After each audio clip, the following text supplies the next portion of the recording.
नमस्कार दोस्तों। First paper की आज हम शुरुआत करने जा रहे हैं। टीचिंग एप्टीट्यूड और रिसर्च एप्टीट्यूड की हम बात करें और कम्युनिकेशन इसको हम एक साथ पढ़ेंगे, एक सीरीज़ के रूप में पढ़ेंगे और जो सेकंड सीरीज़ रहेगा हमारा उसमें हम मैथमेटिकल रीज़निंग हो जाएगा और साथ में जो रीज़निंग वाला पोर्शन है वो हो जाएगा, डीआई वाला हो जाएगा, तो उसको हम एक साथ पढ़ेंगे।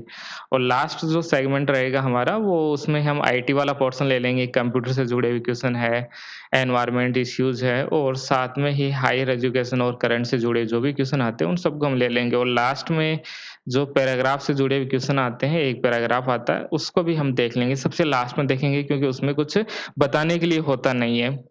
तो आज से हम टीचिंग एप्टीट्यूड को हम शुरू करने जा रहे हैं और इसमें आपको 10 यूनिट पढ़नी है। कंप्लीट सिलेबस के अंतर्गत आपको 10 यूनिट पढ़नी है और मार्क्स का जो डिवीज़न है वो इक्वल नहीं है।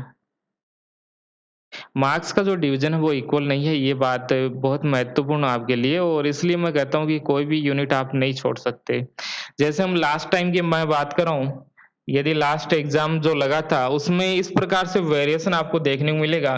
किसी यूनिट से 2 क्वेश्चन भी आए, तो किसी यूनिट से 9 से 10 क्वेश्चन भी आए।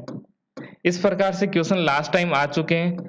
एक बार ऐसा भी हुआ था कि रीज़निंग वाले पोर्शन से एक भी क्वेश्चन नहीं आया, तो ऐसी भी पॉसिबिलिटी बन सकती है कि किसी यूनिट से क्वेश्चन ही नहीं आए, ऐसी संभावनाएँ बन सकती है। तो आपको सभी यूनिट अच्छे से कवर करनी होगी, पता नहीं चलता कि कब कौन-सी यूनिट से ज़्यादा क्वेश्चन आ जाए, ओके? तो किसी भी यूनिट को आप छोड़िए मत, सभी को आपको पढ़ना है और बहुत बेहतर तरीके से आपको पढ़ना है। ये यदि आप केवल नेट की अभी तैयारी कर रहे हो, तो ये आपके लिए काफ़ी महत्वपूर्ण है। इसको एक बार अच्छे से पढ़िए और उसको बाद में छोड़ दीजिए क्योंकि आगे इतना आपके लिए हेल्पफुल नहीं रहेगा। आगे आप कोई भी एग्ज़ाम देते हो असिस्टेंट प्रोफेसर उनमें ये पेपर नहीं लगता है, तो ये ज़्यादा हेल्पफुल नहीं रहेगा। लेकिन एक बार इसको ठीक से पढ़िए आप। यदि आप एक बार ठीक से पढ़ लेते हो, तो आपका एक बार में एग्ज़ाम क्लियर हो जाएगा, ओके? तो इस पेपर को हम थोड़ा अलग तरीके से हम इस बार पढ़ेंगे, थोड़ा अलग तरीके से हम इसको पढ़ने जा रहे हैं। जैसे-जैसे क्वेश्चन आए हैं उसी के अनुसार पढ़ना शुरू करेंगे। जिस प्रकार से क्वेश्चन का पैटर्न रहा है, लास्ट समय 2 एग्ज़ाम हो चुके हैं नए सिलेबस पर, तो जैसा क्वेश्चन आया है उसके अनुसार ही हम पढ़ना शुरू करेंगे। उसी के हमारा ऊपर फ़ोकस रहेगा, बेसिक्स क्या होता है ये सब हम बात नहीं करेंगे। केवल क्वेश्चन के ऊपर फ़ोकस रहेगा, जिस प्रकार से क्वेश्चन का पैटर्न आया है, उसी प्रकार से हम पढ़ेंगे। बिल्कुल शॉर्ट में हम पढ़ेंगे लेकिन इतना शॉर्ट में नहीं पढ़ेंगे कि क्वेश्चन नहीं हो। एक बार बेसिक अंडरस्टैंडिंग हम बनाएँगे और उसके बाद में जिस प्रकार से क्वेश्चन आपसे पूछे जा रहे हैं, उन पर हम डायरेक्ट फ़ोकस करेंगे। उसी के अनुसार हम पढ़ना शुरू करेंगे। एक बेसिक्स जैसे हम पहले पढ़ते थे, वैसा हम नहीं पढ़ सकते क्योंकि क्वेश्चन का पैटर्न काफ़ी चेंज हो चुका है। जहाँ हम ट्रेडिशनल मेथड से पढ़ते थे, वो काफ़ी अलग था। लेकिन अब जो क्वेश्चन आ रहे हैं, काफ़ी अच्छे खासे क्वेश्चन आ रहे हैं, हाई स्टैंडर्ड क्वेश्चन आ रहे हैं। तो इसके लिए आपको पढ़ने की स्ट्रैटेजी भी आपको बदलनी होगी। जैसे हम पढ़ाने की स्ट्रैटेजी बदल रहे हैं, उसी प्रकार से आपको पढ़ने की स्ट्रैटेजी भी बदलनी होगी। उसी से आप इसमें बेहतर हो सकते हो। यदि आपको इसमें बेहतर होना है, 35, 40, 42, 43 तक का यदि आपको जाना है, तो जैसा आपको बताया जाता है उसी को आप फ़ॉलो कीजिए। पॉसिबल है 42, 43, 44 क्वेश्चन आते हैं, कैसे नहीं आते हैं और ये पॉसिबल है और जो नॉर्मल स्टूडेंट है अभी और जिनको नेट जेआरएफ करना है तो 35 यदि स्कोर करता है तो अच्छा खासा स्कोर होता है 35 भी। जिनके पहले 25 आ रहे हैं यदि उनके 35 हो जाते हैं, 10 क्वेश्चन ऐड हो जाते हैं तो वो काफ़ी अच्छा है। और जिनके पहले 35 अराउंड आ रहे हैं यदि उनके 40 प्लस हो जाए तो ये काफ़ी रहता है। ओके, तो इस प्रकार से अपनी स्टडी को कीजिए आप। यदि पहले कम आ रहे हैं 20, 22, 23 आ रहे हैं, तो इस प्रकार से पढ़िए, जैसा पढ़ाया जा रहा है उसको उसी प्रकार से पढ़िए जिससे आपके 35 प्लस हो जाए और जिनके 30 प्लस हो रहे हैं उनके 40 के अराउंड क्वेश्चन हो जाए, तो आपका एग्ज़ाम क्लियर हो जाएगा। जेआरएफ तक आप आराम से पहुँच सकते हो, किसी भी कैटेगरी से हो। जनरल कैटेगरी यहाँ पर थोड़ा प्रभाव पड़ता है, लेकिन आप यदि ठीक से इसको पढ़ोगे तो आराम से आप जेआरएफ तक पहुँच जाते हो, ओके? तो इन सबको आपको ध्यान में रखना है। तो इसमें हमें पढ़ना क्या है, यही देख लीजिए सबसे पहले हमारा सिलेबस क्या है।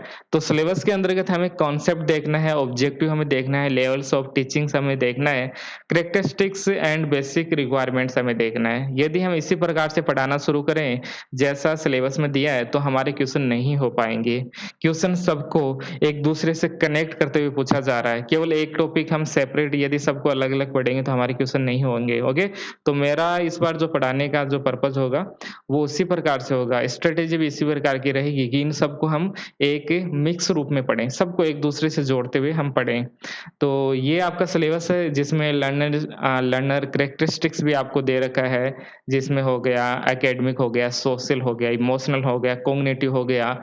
इसके अलावा इंडिविजुअल डिफरेंसेस भी ये भी आपको एक टॉपिक अलग से पढ़ना है।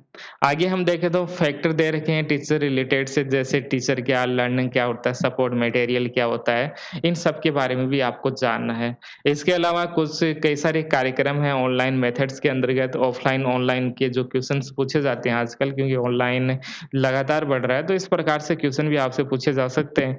तो कुछ कार्यक्रम है इनको आपको देखना है, स्वयं आपको देखना है, स्वयं प्रभाव को देखना है, मूक क्या होता है, इन सबको भी हमें देखना होगा, ओके? तो यहाँ से भी क्वेश्चन आते हैं और यहाँ से करंट से जुड़े हुए यदि कोई नया प्लान बनता है, तो उसको भी आपको पढ़ना होगा। इसके अलावा टीचिंग सपोर्ट की हम बात करें तो आईसीटी को आपको पढ़ना होगा। आईसीटी कम्युनिकेशन के अंतर्गत भी हमें पढ़ना है, कम्युनिकेशन के अंतर्गत ठीक से हमें आईसीटी पढ़ना होता है। यहाँ भी हमें आईसीटी पढ़ना है।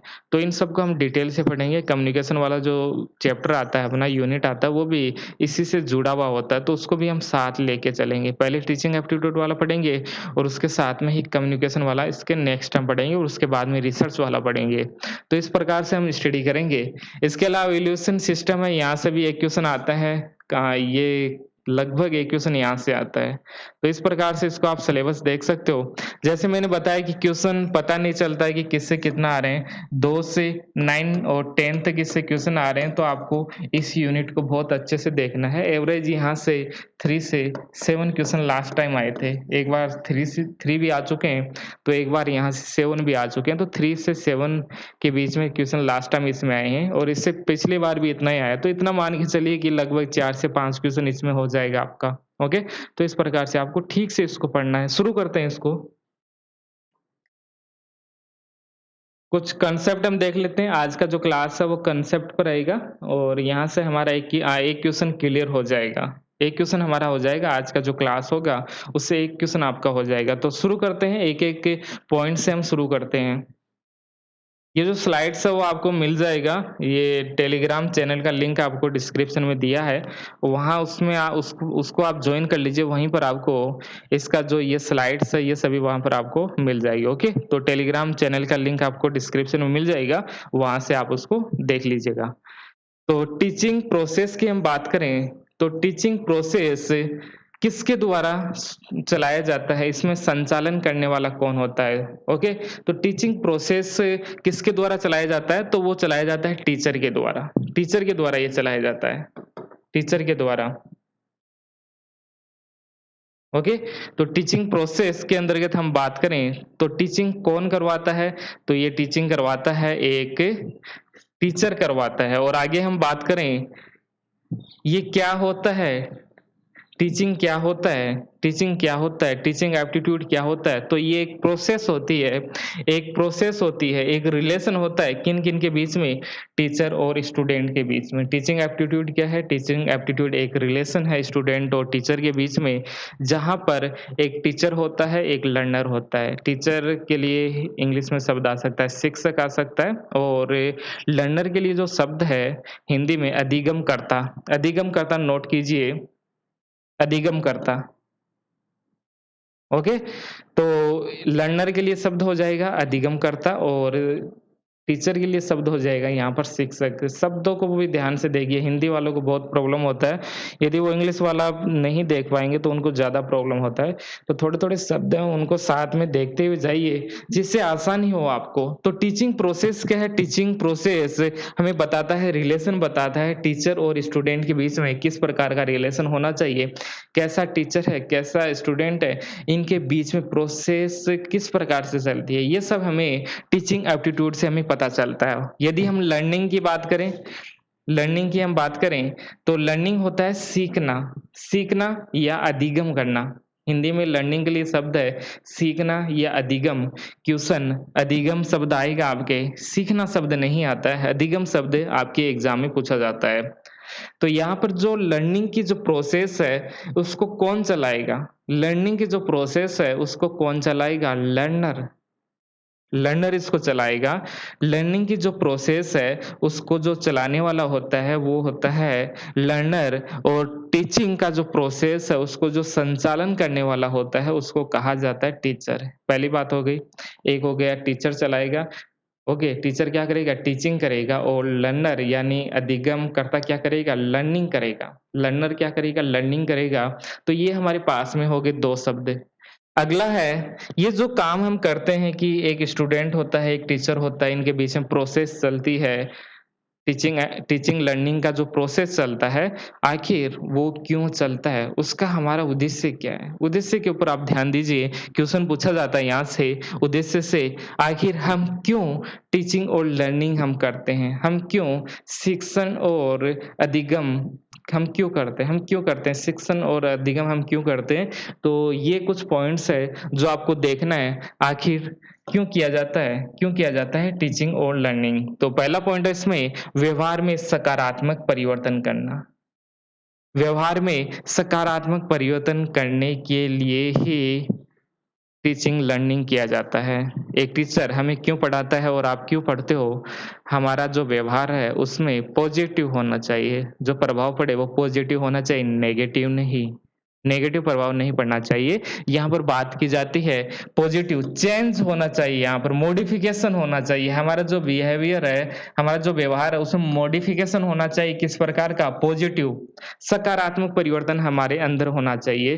पहले यदि हमारे में कुछ नहीं है, लेकिन अब हमारे अंदर अच्छी-अच्छी बातें होनी चाहिए। जैसे कोई अपराध कर रहा है, तो हम जब लर्निंग करते हैं, तो उस अपराध से दूर हो जानी चाहिए। यदि कोई चोरी करता है बचपन में, तो यदि हम लर्निंग करते हैं, तो उससे हम दूर चले जाएँगे और उसमें हमारे पॉजिटिव इफ़ेक्ट पड़ेगा हमारे अंदर। मॉडिफ़िकेशन हो जाएगा हमारा व्यवहार। किस प्रकार का मॉडिफ़िकेशन हो जाएगा? पॉजिटिव, ध्यान दीजिए पॉजिटिव।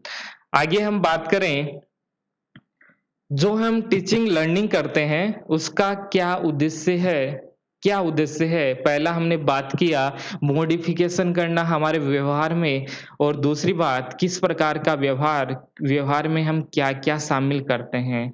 ये क्वेश्चन पूछा गया है, व्यवहार में हम क्या-क्या शामिल करते हैं? तो हमारा होना चाहिए शारीरिक विकास, फिज़िकल डेवलपमेंट की बात इसमें की जाती है, शारीरिक विकास हमारा होना चाहिए। दूसरी बात दूसरी बात कॉग्निटिव डेवलपमेंट हमारा होना चाहिए। कॉग्निटिव डेवलपमेंट होता है कि हम किसी विषय वस्तु के बारे में अच्छे से समझ जाएँ। हम किसी विषय वस्तु के बारे में अच्छे से समझ जाएँ। इस प्रकार का डेवलपमेंट हमारा होना चाहिए। इसी को हम बोलते हैं कॉग्निटिव डेवलपमेंट, इसको हम बोलते हैं हिंदी में संज्ञानात्मक विकास या मानसिक विकास। ओके, इसको ठीक कर लीजिए आप। हिंदी वाला ठीक कर लीजिए, संज्ञानात्मक विकास। और इसको इंग्लिश के लिए शब्द है इसमें कॉग्निटिव डेवलपमेंट हमारा होना चाहिए, यानी जो भी हमारे सामने जो घटनाएँ घट रही है या हमें जो टीचर पढ़ा रहा है, वो हम समझ जाएँ और इस प्रकार की हमारी थिंकिंग चेंज हो जाए, हमारी जो समझने की जो कैपेबिलिटी है, वो बढ़ जाए। किसी कोई भी घटनाएँ घटती है, यदि हम उसको समझना शुरू कर देते हैं, तो हम कह सकते हैं हमारा डेवलपमेंट हो रहा है। टीचिंग लर्निंग जो प्रोसेस है, वो बिल्कुल ठीक जा रहा है। तीसरा पॉइंट है इसमें सामाजिक सोशल डेवलपमेंट हमारा होना चाहिए और लास्ट है इमोशनल डेवलपमेंट। तो किस प्रकार के यहाँ पर मॉडिफिकेशन की बात की गई है, जो हमारा बिहेवियर है उसमें किस प्रकार का मॉडिफिकेशन होना चाहिए? उसमें होना चाहिए शारीरिक होना चाहिए, कॉग्निटिव होना चाहिए, सामाजिक होना चाहिए और ये हो गया इमोशनल। हिंदी में शब्द आएगा सामयिक। क्या करोगे इसको? ओके, तो इसका अंग्रेजी में होता है इमोशनल डेवलपमेंट भी होना चाहिए। ओके, तो 4 प्रकार का यहाँ पर मॉडिफिकेशन होता है हमारा बिहेवियर। ओके, हमारा जो व्यवहार है उसमें 4 प्रकार से मुख्य रूप से परिवर्तन होता है। सबसे पहले शारीरिक, उसके बाद में मानसिक हो सकता है, उसके बाद में सामाजिक और लास्ट में इमोशनल डेवलपमेंट। तो ये इस प्रकार से हमारा डेवलपमेंट होता है। ओके, ये कैसे होता है? टीचिंग लर्निंग प्रोसेस से। टीचिंग लर्निंग प्रोसेस से हमारा जो व्यवहार है उसमें मॉडिफिकेशन होता है। क्वेश्चन ये पूछा जाता है, कॉग्निटिव डेवलपमेंट से आप क्या समझते हो? कॉग्निटिव डेवलपमेंट से आप क्या समझते हो? ओके, तो इसमें इसमें समझने, सीखना सीखना, कॉग्निटिव डेवलपमेंट यानी सीखना, लर्निंग करना और दूसरा अंडरस्टैंडिंग, समझना, समझना। ये दोनों शब्द इसमें हम शामिल करते हैं। पहला लर्निंग और दूसरा अंडरस्टैंडिंग। हम समझना चाहिए, हमें समझ आ जाना चाहिए, कोई भी घटना घट रही है, जो हमें पढ़ा रहे हैं, वो हम समझ जाएँ, हम समझ जाएँ। हमारा जो लेवल है, अंडरस्टैंडिंग लेवल है, वो बढ़ जाए। कोई भी विषय वस्तु हो सकती है, यदि हम उसको अच्छे से समझ जाएँ, तो हम कहेंगे हमारा कॉग्निटिव डेवलपमेंट हो रहा है। तो कॉग्निटिव डेवलपमेंट में क्या-क्या हम शामिल करते हैं? सीखना और समझना, ये दोनों पॉइंट जुड़े हुए हैं। कॉग्निटिव डेवलपमेंट से हिंदी में आ सकता है संज्ञानात्मक और मानसिक, दोनों ही पॉइंट्स आपके हिंदी में आ सकता है, इंग्लिश में एक ही शब्द आएगा।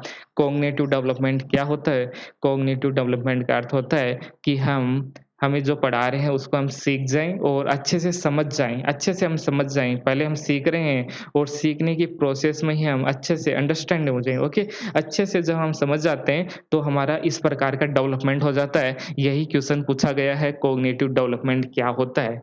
ओके, या इस प्रकार से क्वेश्चन पूछा जा सकता है, नॉन कॉग्निटिव डेवलपमेंट से आप क्या समझते हो? नॉन कॉग्निटिव के अंतर्गत आप क्या-क्या शामिल करते हो? ऐसे 4 ऑप्शन आएगा। नॉन कॉग्निटिव क्या होता है? ओके, जो इसमें नहीं होता, जैसे सीखना और समझना के अलावा जो-जो पॉइंट इसमें शामिल हो, वो आप आंसर में टिक कर सकते हो। क्वेश्चन पर हम बात करेंगे बाद में। पहले मैं बता दे रहा हूँ कि किस प्रकार से क्वेश्चन आ रहे हैं।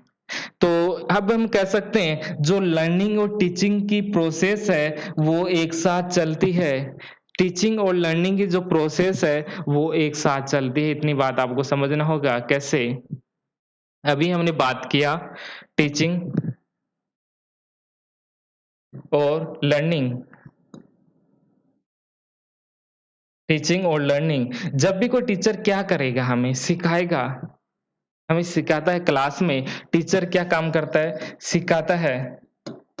क्या वो हमें कुछ सिखाता है तो क्या खुद से कुछ नहीं सीखता है क्या? सीखता भी तो है, स्टूडेंट से सीखता है। जैसे हम भी आपसे सीखते हैं, आप कोई क्वेश्चन पूछते हो, तो हम उसको ढूँढने का प्रयास करते हैं कि इसका बेहतर आंसर क्या हो सकता है, तो हम सीखते भी हैं, सिखाते भी हैं, ओके? तो टीचर क्या होता है? टीचर क्या करता है? सिखाता भी है और वो सीखता भी है। सीखता है और सिखाता है, दोनों काम यहाँ पर किया जाता है। और लर्निंग के अंतर्गत हम देखें, या आप इसको लर्नर आप बोल सकते हो, लर्नर आप बोल सकते हो, अधिगम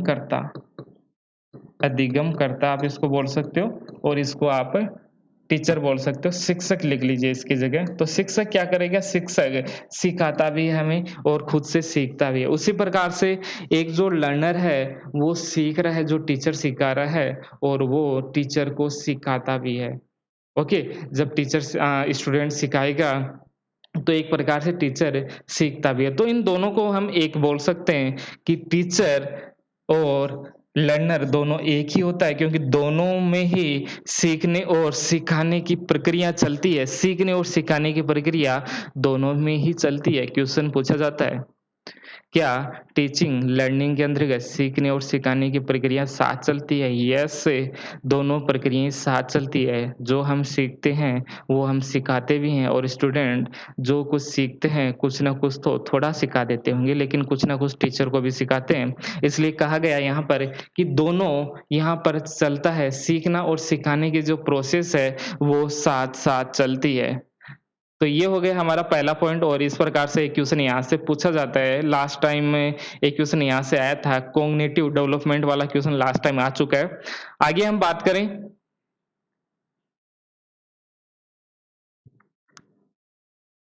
ये जो हमने अभी बात किया, टीचर की हमने बात किया, हमने लर्नर की हमने बात किया, लेकिन टीचिंग एप्टीट्यूड के अंतर्गत ये 3 डायमेंशनल होता है, 3 डायमेंशन होते हैं इसमें। इसमें हम एक टीचर को शामिल करते हैं, इसमें एक लर्नर को हम शामिल करते हैं, और फिर एक जो प्रोसेस होती है, एक कुछ मेथड्स होते हैं, कुछ टेक्निक होते हैं, पढ़ाते समय कुछ मेथड्स होते हैं, कुछ टेक्निक हो सकती है, कुछ प्रोसेस हो सकती है, वो भी हम शामिल करते हैं। टीचिंग अपने आप थोड़ी हो जाएगी। टीचिंग के अंतर्गत एक तो पढ़ाने वाला होना चाहिए, टीचर जिसको हम बोलते हैं, एक पढ़ने वाला होना चाहिए जिसको हम अधिगमकर्ता हम कहते हैं और पढ़ने और पढ़ाने के लिए आपके पास में कुछ बोर्ड भी आपके पास में होना चाहिए, कुछ मेथड भी होना चाहिए कि आप किस प्रकार से पढ़ा रहे हो या आप स्टूडेंट के बीच में जाके पढ़ा रहे हो, उनको एक सर्किल बना के या इतना दूर से आप बोल रहे हो जैसे मैं पढ़ा रहा हूँ, आप इस प्रकार से पढ़ रहे हो। तो एक प्रोसेस भी होता है, मेथड भी इसमें शामिल हम करते हैं। तो 3 पॉइंट को हम शामिल करते हैं। ये जो टीचिंग होता है वो 3 डायमेंशनल होता है। इसके अंतर्गत एक टीचर होता है, एक लर्नर होता है और इसमें एक प्रोसेस होती है, एक मेथड्स हो सकता है, टेक्निक हो सकती है या कुछ फिक्स सिलेबस हो सकता है। तीसरा पॉइंट तो 3 डायमेंशनल ये होता है। आगे हम बात करें, अभी हमने इसके उद्देश्य की बात किया कि टीचिंग और लर्निंग प्रोसेस का उद्देश्य क्या होता है। कुछ उद्देश्य हमने देखा, उसको और डिटेल से हम देखते हैं। क्वेश्चन यहाँ से भी आएगा, यहाँ से भी क्वेश्चन आएगा, इसके जो उद्देश्य हैं वो आखिर क्या है? कुछ उद्देश्य हमने देखा, कॉग्निटिव डेवलपमेंट हमने देखा, शारीरिक हमने देखा और इमोशनल हमने देखा, सामाजिक हमने देखा। तो इस प्रकार से जो डेवलपमेंट है, उसको हम थोड़ा-सा और एक्सप्लेन करते हैं, पॉइंट टू पॉइंट और समझने का प्रयास करते हैं। तो इस प्रक्रिया का क्या उद्देश्य है? जो ये प्रोसेस चलती है, उसका उद्देश्य है ओवरऑल डेवलपमेंट, शिक्षार्थी का सर्वांगीण विकास होना चाहिए। ये जो प्रोसेस चल रही है, उसका उद्देश्य होना चाहिए ओवरऑल डेवलपमेंट, हमारा शारीरिक, हमारा मानसिक, हमारा सामाजिक और लास्ट में हो गया कॉग्निटिव।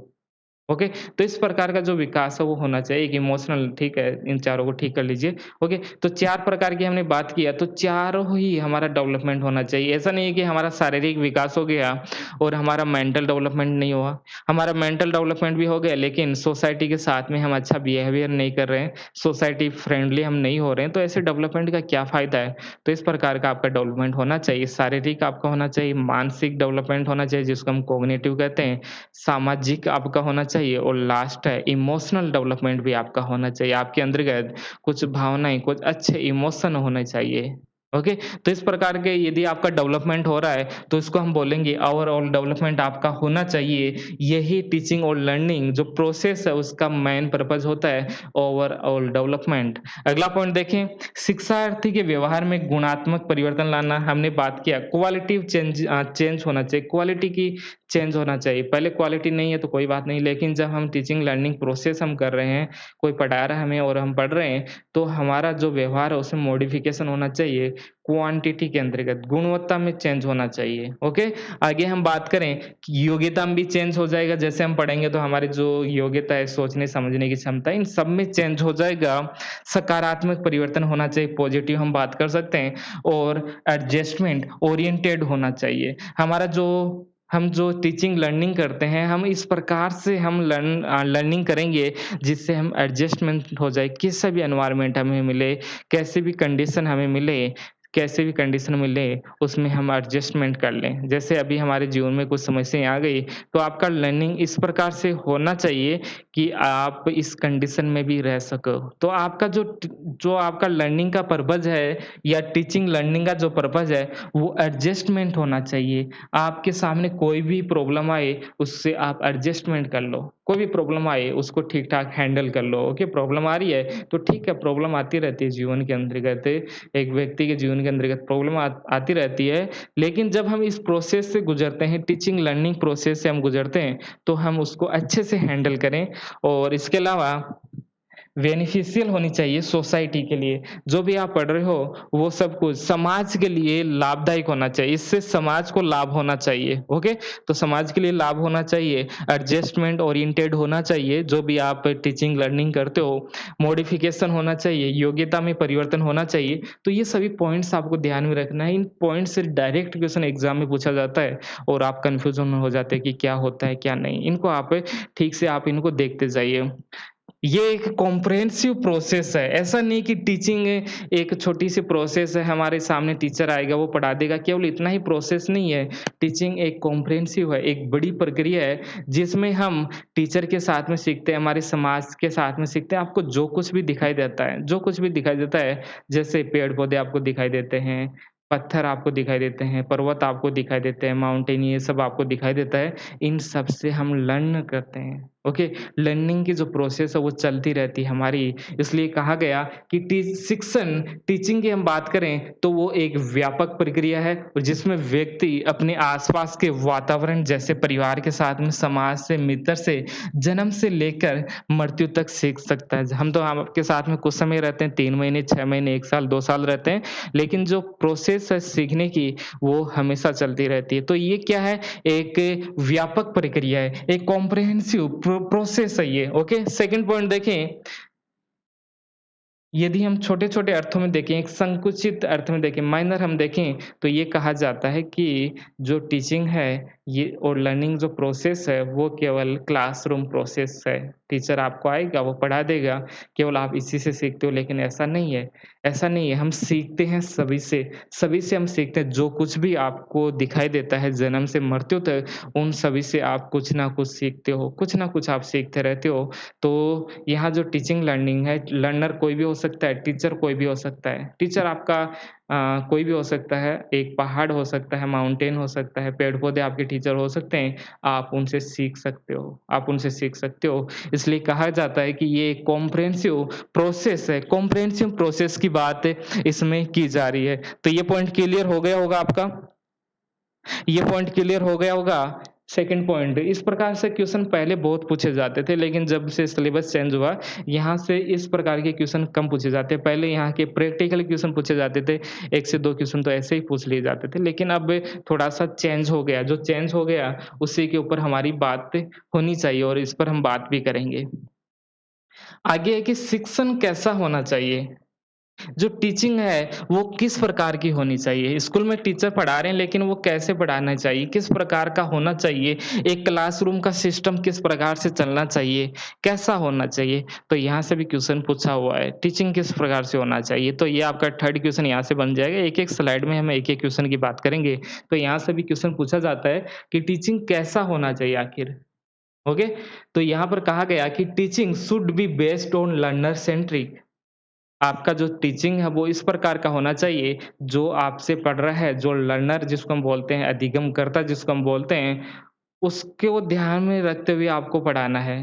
यदि आपके कोई सामने बैठा है, उसको ये नहीं बताया 2 इंटू 2 क्या होता है, 4 इंटू 4 क्या होता है, उसको आप पढ़ा रहे हो, प्रॉफिट आप पढ़ा रहे हो, लॉस आप पढ़ा रहे हो या और कोई हाई लेवल मैथमेटिक्स आप पढ़ा रहे हो, तो उससे क्या होगा?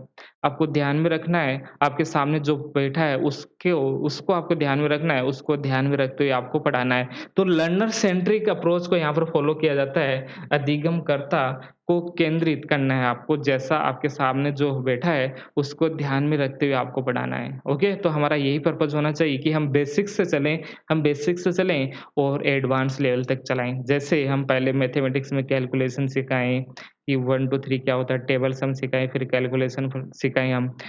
ऐड करना क्या होता है, माइनस करना क्या होता है, मल्टीप्लाई, डिवाइड करना क्या होता है, इस प्रकार से एक प्रोसेस के द्वारा आपको पढ़ाना चाहिए, ओके?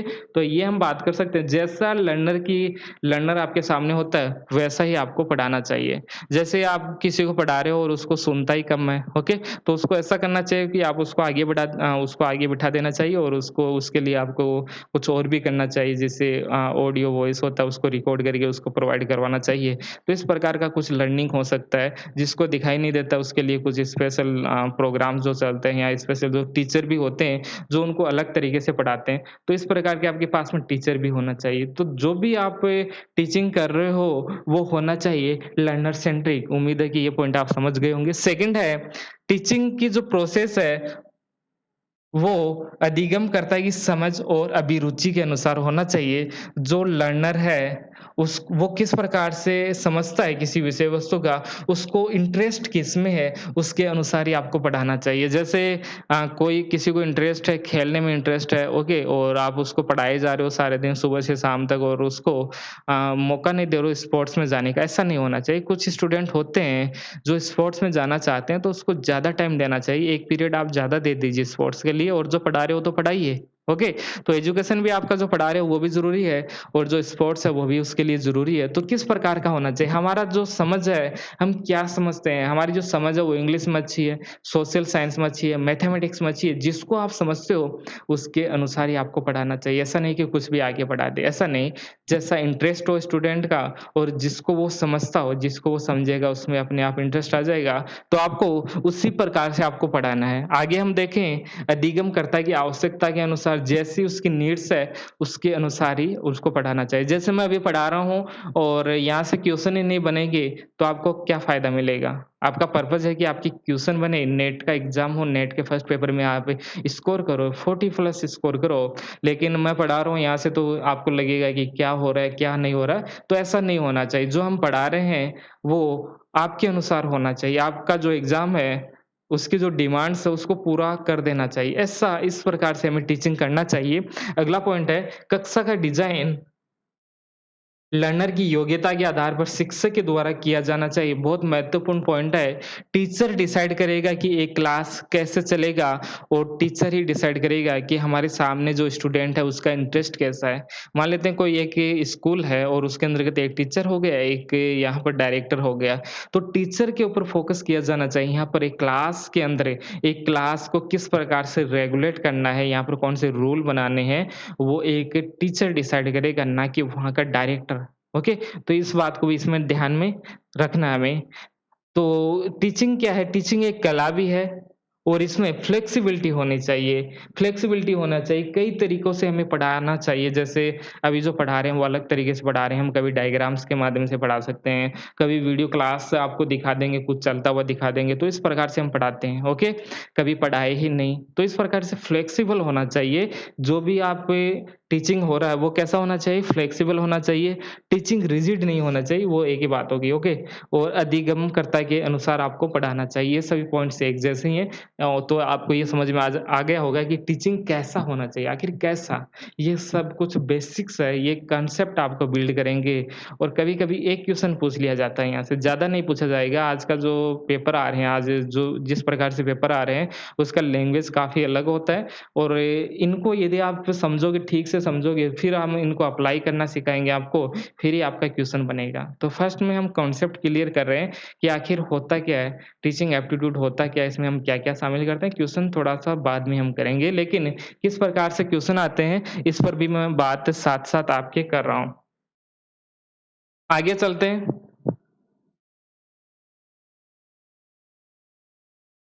आगे है इसमें क्वेश्चन है हमारा एक, टीचिंग और लर्निंग का संचालन एक साथ होता है? ये क्वेश्चन है, क्या होता है कि नहीं होता है? यहाँ पर क्वेश्चन मार्क लगा लीजिए। टीचिंग और लर्निंग का जो संचालन है, वो एक साथ होता है, पढ़ना और सीखना एक साथ चलता है। जब मैं आपको पढ़ाता हूँ, तो आप उसी समय सीखते भी हो। ऑनलाइन में थोड़ा-सा चेंज हो गया है। यदि ऑनलाइन को ध्यान में रखते हुए ये क्वेश्चन पूछा जाए, तो थोड़ा-सा अलग हो जाएगा।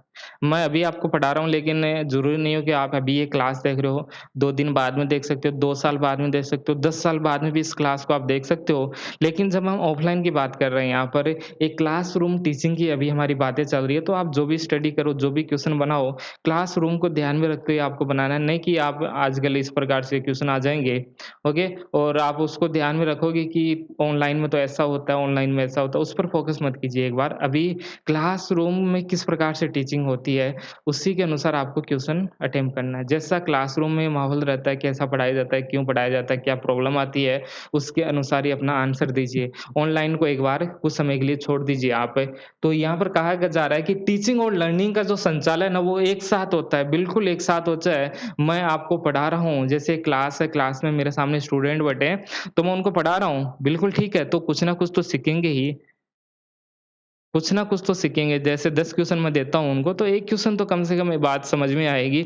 इतनी सारी मैं बातें कर रहा हूँ, 40 मिनट बात कर रहा हूँ, तो आपको कम से कम 2 मिनट की बातें तो समझ में आएगी। तो ये दोनों प्रोसेस एक साथ में चलता है, जो संचालन की जो प्रोसेस है, वो एक साथ ही होती है। जैसे मैं आपको पढ़ाता हूँ, उस समय आप कुछ ना कुछ सीखते हो। अगला क्वेश्चन है, क्या बिना टीचर के लर्निंग हो सकता है? बिल्कुल हो सकता है। यस, हो सकता है, ये सब क्वेश्चन आए हुए हैं, क्या बिना टीचर के भी लर्निंग हो सकता है? बिल्कुल हो सकता है, जैसे मैंने शुरू में बताया आप किसी से भी सीख सकते हो, लेकिन उसको हम टीचर ज़रूर कहेंगे, ये बात भी ठीक है। टीचर का मीनिंग यहाँ पर वैसे हम ये ले रहे हैं कि जो क्लासरूम में पढ़ाता है, लेकिन हमारा टीचर कोई भी हो सकता है, एक पेड़-पौधा हो सकता है, माउंटेन हो सकता है, नदियाँ हो सकती है, झीलें हो सकती है, कुछ भी हमारा टीचर हो सकता है।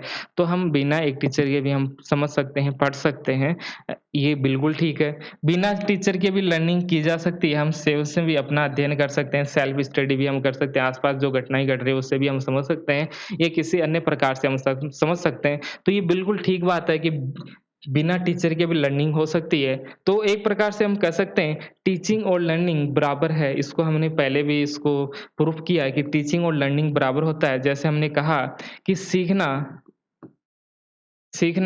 और सिखाना, जो सीखना और सिखाना की प्रोसेस है वो दोनों के लिए है, एक टीचर के लिए भी है और एक लर्नर के लिए भी है। एक लर्नर भी सीखेगा और सिखाएगा भी, वो टीचर को कुछ ना कुछ तो सिखा ही सकता है।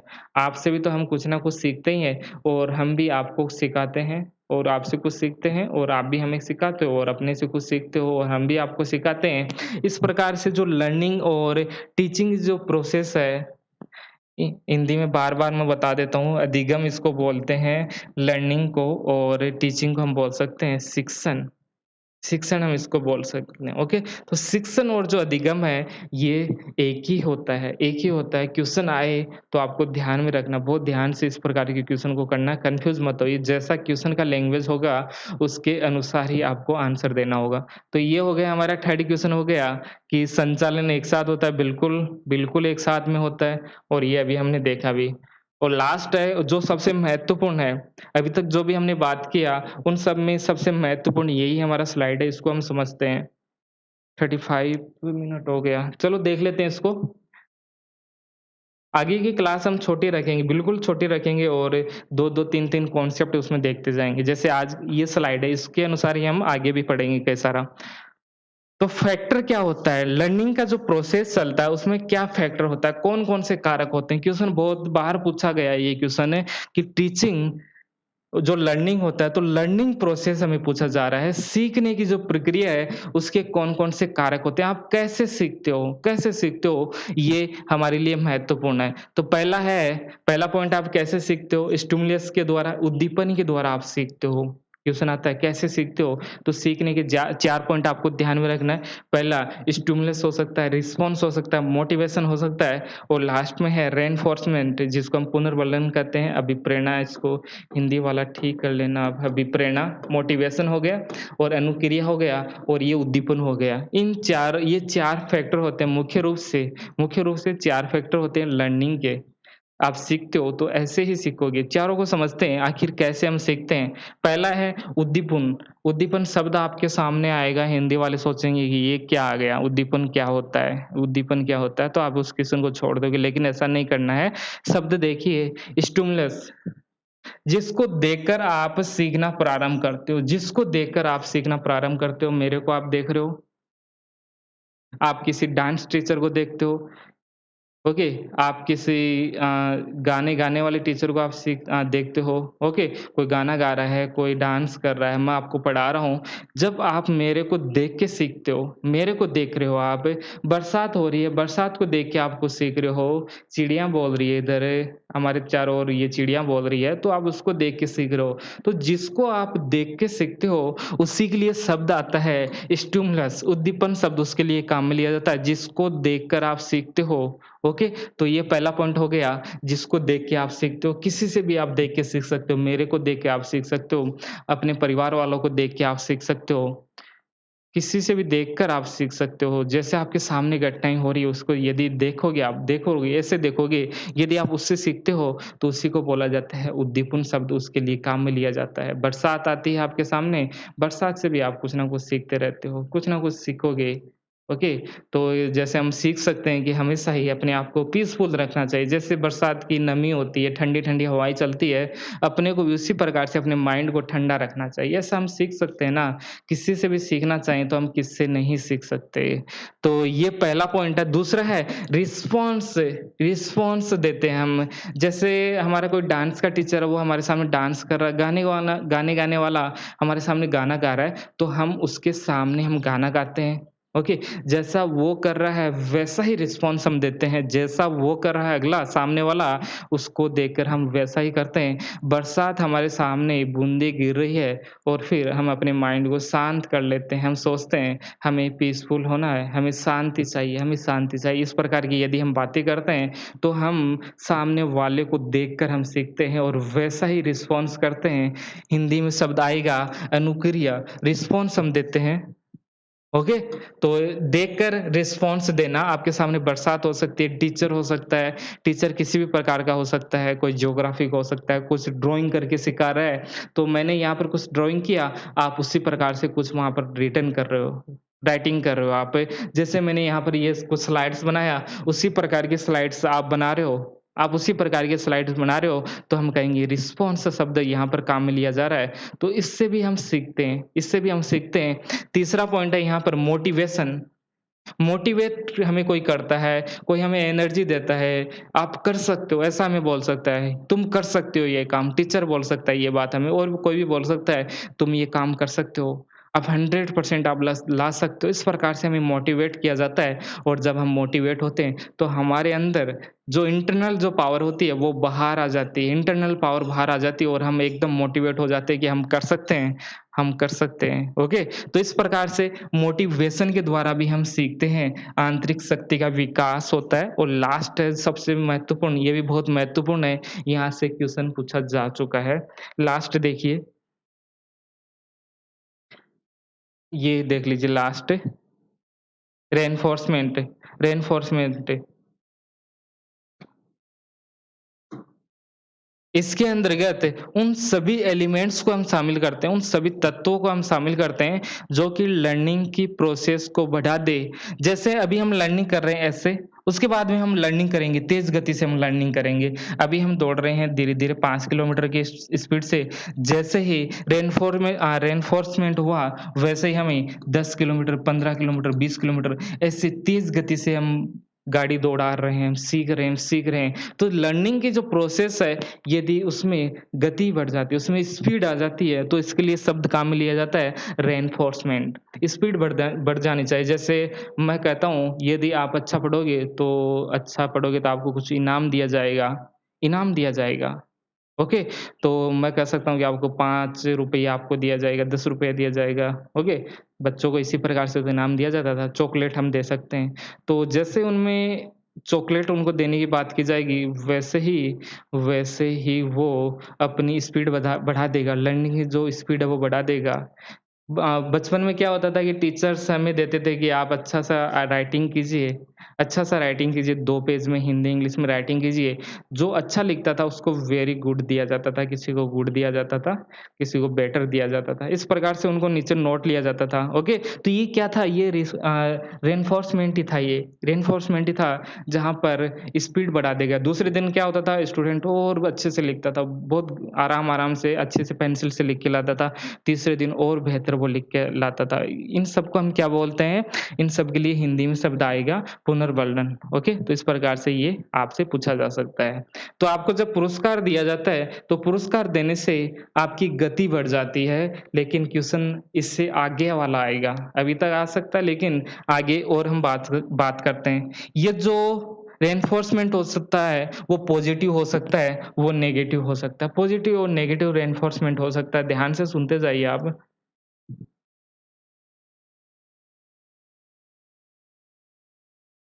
पहले तो हमने बात किया रेनफोर्समेंट क्या होता है, जिसमें हम स्पीड बढ़ जाती है। स्पीड बढ़ने आपको ध्यान में रखना मुख्य ये जो शब्द है ये यही है, इसमें गति बढ़ जाती है लर्निंग की गति बढ़ जाती है, ओके?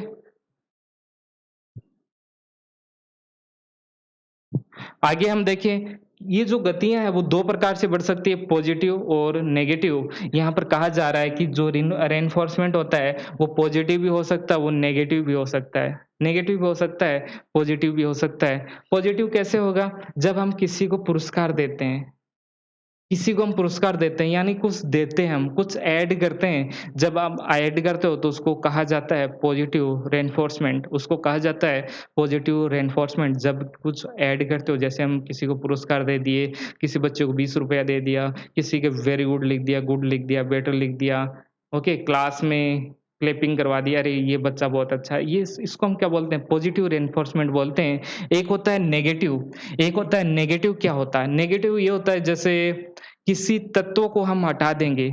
आप पढ़ रहे हो, क्लास के अंदर तो पढ़ रहे हो, लेकिन ऐसा कुछ एलिमेंट्स है जिससे आपकी गति कम हो रही है। यदि आप उसको हटा दोगे तो आपकी गति बढ़ जाएगी।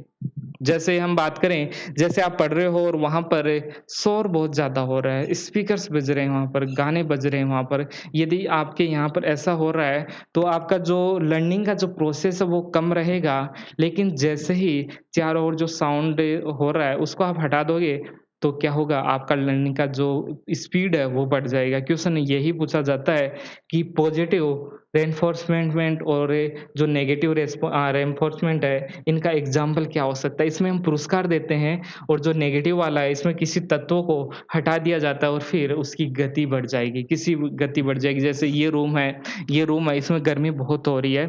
यदि यहाँ पर एसी हम लगा दें, तो क्या होगा? यहाँ पर हमारी स्पीड बढ़ जाएगी। गर्मी को हमने यहाँ पर हटा दिया, यहाँ पर क्या हटा दिया? गर्मी को हमने हटा दिया, तो हमारी जो पढ़ने की जो स्पीड है वो बढ़ जाएगी। दोनों बात समझ रहे हो यहाँ पर कुछ ऐड किया जाता है और यहाँ पर कुछ हटाया जाता है। जैसे गर्मी को हमने हटा दिया, चारों ओर स्पीकर बज रहे हैं, डीजे साउंड्स बज रहा है, उसको हमने हटा दिया तो हमारी जो स्पीड है वो बढ़ जाएगी। और इनसे भी महत्वपूर्ण जो क्वेश्चन पूछा जाता है वो आप देखिए। आपने ये सोचा होगा, यदि कोई ठीक से वीडियो देख रहा है तो उन्होंने सोचा होगा कि यहाँ पर यदि पुरस्कार की बात की जा रही है, तो कहीं न कहीं यहाँ पर दंड की, पनिशमेंट की बात ज़रूर की जाएगी। किसी ने तो सोचा ही होगा यहाँ पर कि पॉज़िटिव ये होता होगा, नेगेटिव ये होता होगा, लेकिन क्वेश्चन यही पूछता है, नेट में यही क्वेश्चन पूछता है कि नेगेटिव से आप क्या समझते हो? नेगेटिव रेनफोर्समेंट में आप कौन-कौन से एलिमेंट्स को शामिल करते हो? और वो यही पूछेगा, इसमें ऑप्शन देगा दंड। क्या पनिशमेंट को हम नेगेटिव रेनफोर्समेंट हम कर सकते हैं? नहीं। हमें स्पीड बढ़ाना है। यदि आप किसी को दंड दोगे, तो क्या आपकी पढ़ने की जो लर्निंग की जो स्पीड है वो बढ़ेगी या घटेगी? आप यदि दंड दोगे, तो हम कहेंगे सर स्पीड तो कम हो जाएगी। नहीं, कम हो जाएगी, लेकिन हमें क्या करना है? हम पढ़ रहे हैं, रेनफोर्समेंट हम पढ़ रहे हैं, तो रेनफोर्समेंट के अंतर्गत स्पीड बढ़नी चाहिए और स्पीड कब बढ़ेगी? जब दंड नहीं देंगे, दंड हम नहीं देंगे, स्पीड तब बढ़ेगी जब हम किसी को पुरस्कार देंगे और हम किसी तत्व को हटा देंगे, किसी एलिमेंट्स को हम हटा देंगे। जैसे यहाँ पर गर्मी हो रही है, तो हम इस गर्मी को हटा देंगे, इसमें हम एसी लगा देंगे। हमारे चारों ओर यदि चारों ओर स्पीकर लगे हुए हैं, डीजे साउंड्स लगा हुआ है, तो हम उसको हटा देंगे। तो यहाँ पर हटाने की बात आती है और जैसे ही आप हटाओगे, वैसे ही यहाँ पर हमारी पढ़ने की जो स्पीड है, जो लर्निंग जो स्पीड है, वो बढ़ जाएगी। तो ये पॉइंट भी आपके समझ में आ गया होगा। तो ये पॉइंट समझ में आ गया, तो ध्यान में रखना है, जो नेगेटिव की बात हम कर रहे हैं, नेगेटिव रेनफोर्समेंट की हम बात कर रहे हैं, तो इसमें दंड को शामिल नहीं किया जाता है। नोट कीजिए इसको, दंड को इसमें शामिल नहीं करते हैं, दंड को शामिल इसमें नहीं किया जाता है। ओके, दंड को कभी भी रेनफोर्समेंट में शामिल हम नहीं करते हैं। इसको ध्यान से देख लीजिए, क्वेश्चन ये पूछा हुआ क्वेश्चन है और आप इसको यदि फिर से पूछा गया कभी, तो आप इसको गलत करके आओगे। ओके? तो ध्यान में रखिए, नेगेटिव में हम दंड को हम शामिल नहीं करते हैं, क्योंकि दंड यदि आप किसी को दोगे, तो इससे इससे हमारी स्पीड नहीं बढ़ेगी। लेकिन क्वेश्चन की भाषा थोड़ी-सी यदि बदल दे, क्वेश्चन की भाषा यहाँ पर बदल दे, भय, डर, यदि आप किसी से डरते हो, हमारे टीचर होते थे, कई बड़े-बड़े टीचर होते थे, वो हमें डरा देते थे, यदि आप अगले दिन अपना काम नहीं करोगे या ये चैप्टर आप अच्छे से नहीं पढ़ोगे, तो आपको हम दंड देंगे। दंड देंगे। देंगे या नहीं देंगे वो अलग बात है, लेकिन आपके मन में ऐसा भय आ गया, ऐसा डर आ गया जिससे आप वो काम पहले ही कर लोगे, तो ये भय है, दंड नहीं। दंड नहीं है, यहाँ पर भय की हम बात कर रहे हैं, डर की हम बात कर रहे हैं, कन्फ्यूज़ मत होइए, ये प्रैक्टिकल हम बात कर रहे हैं। ओके, प्रैक्टिकल हम बात कर रहे हैं, यहाँ पर भय और डर इनको हम शामिल कर सकते हैं, इनको हम शामिल कर सकते हैं नेगेटिव रेनफोर्समेंट के अंतर्गत, पुनर्बलन के अंतर्गत हम भय और डर को हम शामिल कर सकते हैं। क्योंकि यदि आप डरोगे या आपको भय होगा, तो आपकी स्पीड बढ़ जाएगी। आपकी स्पीड बढ़ जाएगी पढ़ने की, इसलिए हम इसको नेगेटिव के अंतर्गत शामिल करते हैं। ये पॉइंट समझ में आ गया होगा। दंड को इसमें शामिल नहीं किया जाता है, दंड को इसमें शामिल नहीं करते हैं, दंड को शामिल ही नहीं करते हैं और इंडिया का जो एजुकेशन जो आप देखोगे, आप सिस्टम देखोगे, उसमें गवर्नमेंट ने पहले ही मना कर रखा है कि आप किसी को दंड नहीं दे सकते, क्लास के अंतर्गत किसी बच्चे को आप पीट नहीं सकते। क्यों नहीं पीट सकते? क्योंकि इससे स्पीड नहीं बढ़ती है, पढ़ने की स्पीड आपकी नहीं बढ़ती है। तो ये सब आपको क्लियर हो गया होगा। आगे एक पॉइंट और देख लेता हूँ, जो ये भी पूछा हुआ क्वेश्चन ही है, इस पर मैं बात करता हूँ। ये जो हमने बात किया, स्टिमुलस की हमने बात किया, रिस्पॉन्स की हमने बात किया, क्या इसके बिना कुछ लर्निंग हो सकता है क्या? आप कुछ देख ही नहीं रहे हो, आपको आपका टीचर कुछ ऐसे-ऐसे कर रहा है, ऐसे-ऐसे कर रहा है और आप देख ही नहीं रहे हो, आँख बंद कर लिया आपने, ना सुन रहे हो आप, ओके? तो क्या होगा इससे? क्या टीचिंग हो सकता है? नहीं, इससे टीचिंग नहीं हो सकता। जैसा टीचर आपको कह रहा है कि होमवर्क कीजिए, तो आप दूसरे दिन होमवर्क करते हो, उसका रिस्पॉन्स देते हो, उसी से लर्निंग होता है। तो लर्निंग के अंतर्गत हम शामिल करते हैं मुख्य रूप से स्टिमुलस और रिस्पॉन्स को, ये कंपल्सरी है लर्निंग के लिए।